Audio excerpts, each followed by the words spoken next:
You killed him. No, I am your daddy.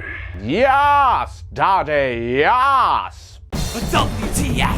WTF!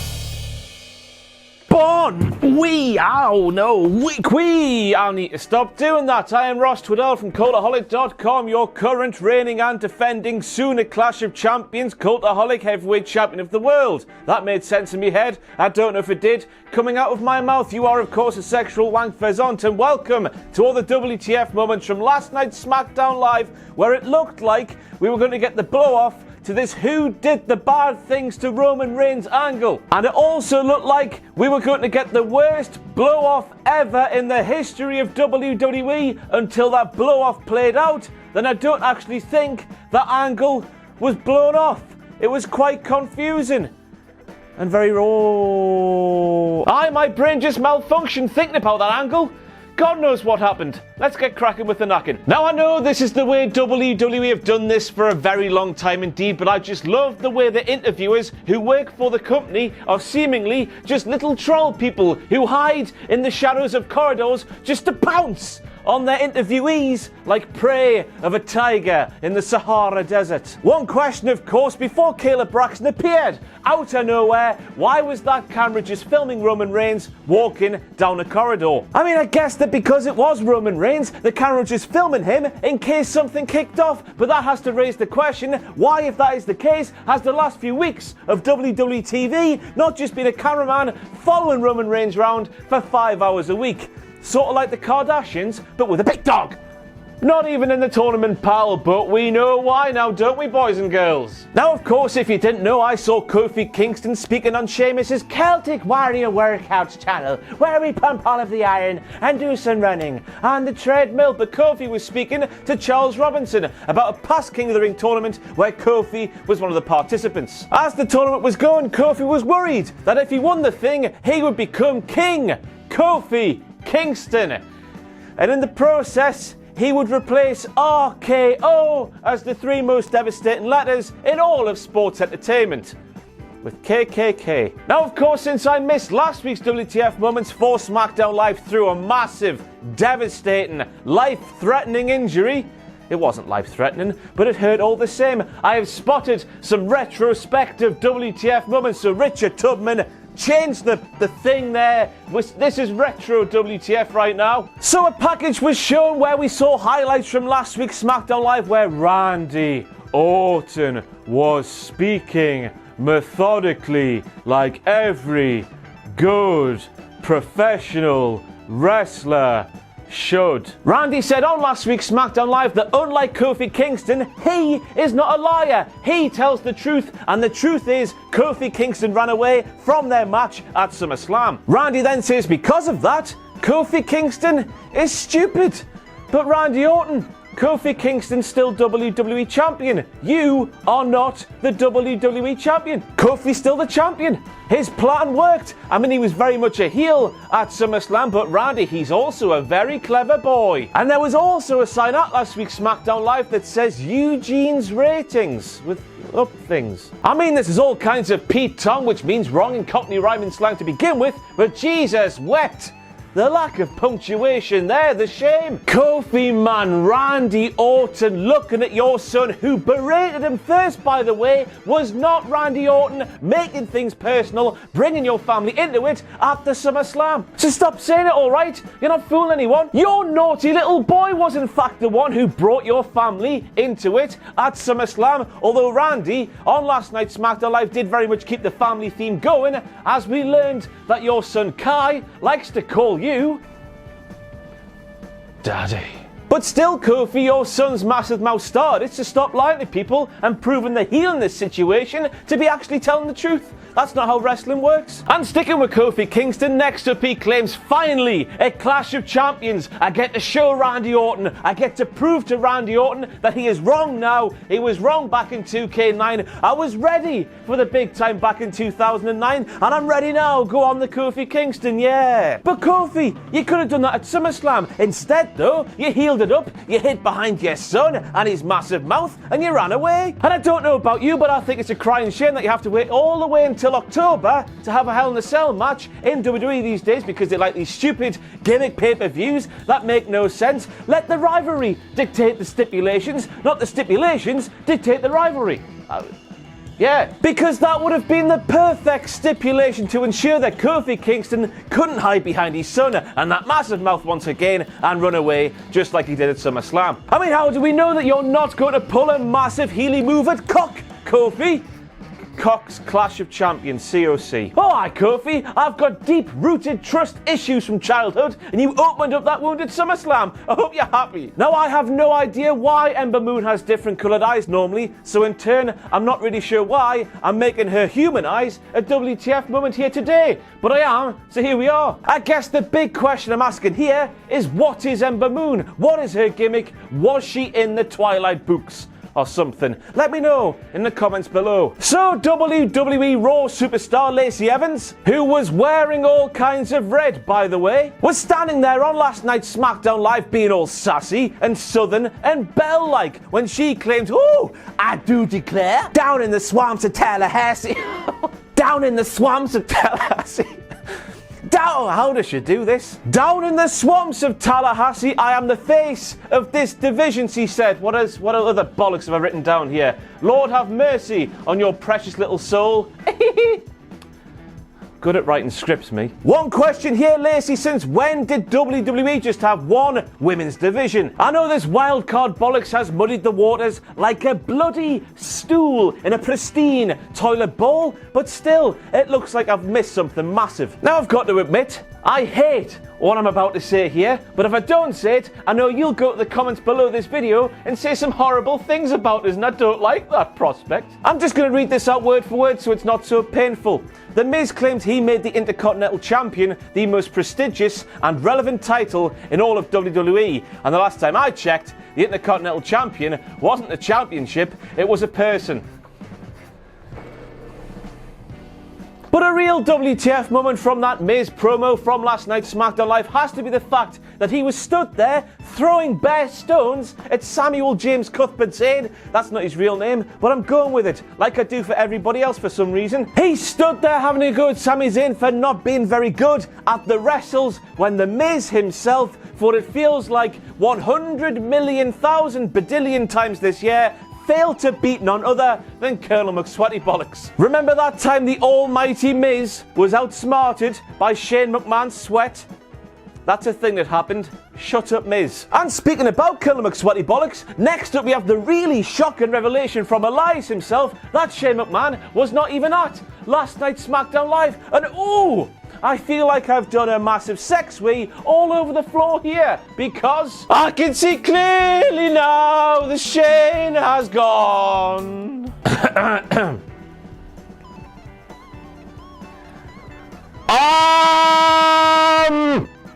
Drag!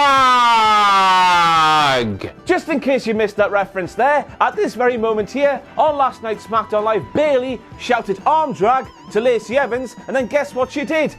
She did an arm drag to Lacey Evans. And I'm not too sure why Bayley felt she had to go to such staggering lengths, to be honest with you. Everything we've seen so far from Lacey Evans has been absolutely stupendous inside the squared circle of the WWE.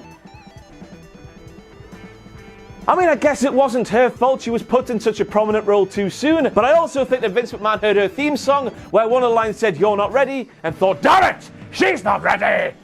Monkey see, monkey do. Made a grave mistake, Corey. Direct quote from Corey Graves from last night's SmackDown Live when he said sooner rather than later, Lacey Evans is going to be a women's champion around here. And I don't know about you at home, but I hope for her sake it's later rather than sooner, Corey. These aren't just my sentiments as a fan who watches professional wrestling without having to Scooby-Doo how to do professional wrestling. These also appear to be the sentiments of Bayley, who was calling the matches like this on last night's SmackDown Live, and Raw Women's Champion Becky Lynch, who got visibly annoyed too many times, you would have to say, at Lacey Evans during their matches not too long ago. It appears that everybody watching, apart from Vince McMahon, apparently believes well and truly that Lacey Evans is not ready, as our theme song goes. Made a grave mistake, Corey. Direct quote from Corey Graves from last night's SmackDown Live once again when he said, "When have you ever seen Charlotte Flair impressed with anybody not named Charlotte Flair?" Dunno, mate. Now, this isn't the first time this has happened, I don't think. As I mentioned before, I have no idea how the mechanics of professional wrestling works, but it sure as hell looked like on last night's SmackDown Live that Lacey Evans sandbagged yet another Bayley to belly. Matt Riddle liked to tweet about it the first time it happened, and I want to see his reaction again, since it happened again last night. Now, I might be speaking out of turn here. I don't know if you can tell, but I'm not a professional wrestler. But does Lacey Evans not know you're supposed to jump while taking a belly to belly to make it look all the more devastating? Lacey, just ask Ember Moon, because she really does know how to do that thing you don't know how to do. Now, I just thought this was funny watching last night's SmackDown Live, so I'll mention it right now. Believe it or not, the guy who was seen wearing that shirt there that says no violence, no homophobia, no sexism, no racism, freedom, peace and love 1 second, and then we're seen wearing that lovely sloth Wolverine thing there, is a massive dickhead in the kayfabe terms. And of course, if you didn't know professional wrestling but saw that man there, you'd think he was like as wholesome as a sloth. Weird wrestling, isn't it? Not to mention the fact that all that guy wants to do is save the planet.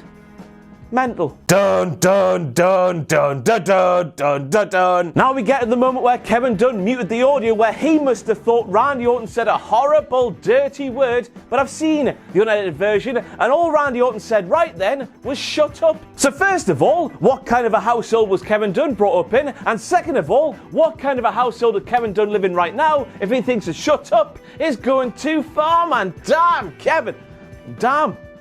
Just answered my own question. The three pony boys with boys, of course, spelled B-O-I-Z, because that is how badass they are, need to get the tables because I'm calling gimmick infringement on their four horsemen looking arses. That Super RKO is a 3D, but different. But the same, but also different. And next up we have the moment where Shelton Benjamin actually called Chad Gable Shorty Gable. And I don't know if you've read the news recently, but not too long ago, WWE filed for a trademark for Shorty G. So it looks like we're actually going towards Chad Gable being renamed Shorty G. And even though I don't know what's coming, I have no idea what the plans are, so I shouldn't probably say this right now. This breaks my heart, because I don't know how many times I've said this on this channel, but Chad Gable, look at the wrestling, look at the sense of humour he showed in NXT, look at everything to do with Chad Gable. He is doofus, funny, very good Kurt Angle from all the way back in 2001. Why is he not used in that role? But also, what the hell happened to Shelton Benjamin losing the ability to speak the words in those promos when he would just stand there looking like he was smelling his own farts? Farts! I just wish that everything outside of the Roman Reigns storyline linked from week to week to week, because none of it does it? Why didn't you pin him, Kevin?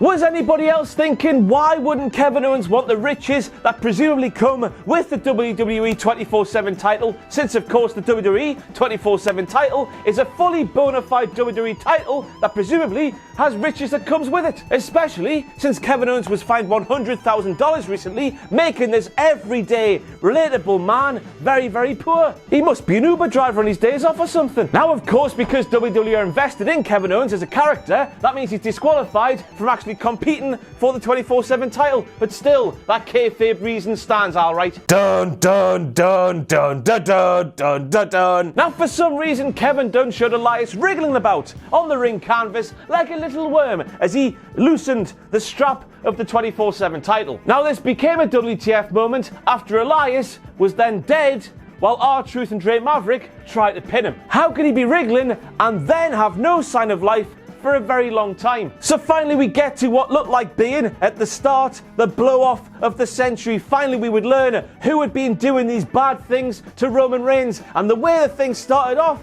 it looked like he was being blown off. What? The angle looked like it was being blown off by an asthmatic with a very heavy cold. it wasn't starting very good. Out of all the possible avenues they could have gone down, they went with the one that saw Roman Reigns take a very long time to get footage that us, as fans, had seen a long time ago. The only difference was, and of course this was a difference because every single WWE superstar has to be an expert at Adobe Premiere Pro and other video editing software, is that Roman Reigns had zoomed in and put a ring around Rowan. Even though it might not have been Rowan because the footage was grainy, therefore we couldn't be sure. It could have been that bloke they rocked up with on last week's SmackDown Live. And not only that, but the footage that was shown by Roman that proved beyond any doubt it was Erick Rowan who did the bad things to him, showed Rowan pushing over boxes that landed next to Roman Reigns after the scaffolding had already fallen down. But of course the huge question here, WWE, has to be, why wasn't this the first thing Roman Reigns did immediately after he recovered from being squashed by some scaffolding? Why did it take him a month? And secondly, why doesn't Roman Reigns watch SmackDown Live or Raw? Why aren't those fantastic TV shows his favourite show? We've seen this footage, unedited of course, but we've still seen it all the same. And then things look like going over a very bad edge indeed, because it looked like initially that Daniel Bryan just bought it. This inconclusive footage, it sent Bryan off. He was going radio rental. He was slapping Rowan. He was telling Rowan he can't trust him anymore. We've been married for a year and you're already doing this, how dare you? That looked like being the end of Bryan and Rowan. It looked like being a conclusive end to this angle, even though the footage was very much inconclusive. But then you sit back and think, of course, Bryan would do this. He would do this to cover his tracks. The angle is still going. This was then confirmed when the commentator said on the air, well, it looks like Roman Reigns still isn't close to finding out who did these bad things to him. So I guess that wasn't the reveal, and the story, it rolls on. So you took a very convoluted route that confused the piss, presumably, out of people watching, but well done WWE for continuing this long and quite interesting feud. I mean, you still made Roman Reigns look like a huge monumental numpty, but at least it's still going. You'll recover, Roman. I believe in you. And that is it for all the WTF moments from last night's SmackDown Live. It was okay. It was better than Raw, but then Raw was really crap, so that's not saying much. I have been Ross Twiddell from Cultaholic.com, your Cultaholic heavyweight champion. Thank you for being a sexual wank pheasant and watching this absolute bollocks. Thanks for watching. Let us know what you think in the comments below. You can follow us on Twitter at Cultaholic. You can find us on Facebook at facebook.com/Cultaholic. And if you enjoy what we do here at Cultaholic, you can play us to our Patreon page, patreon.com/Cultaholic. Hit subscribe and join us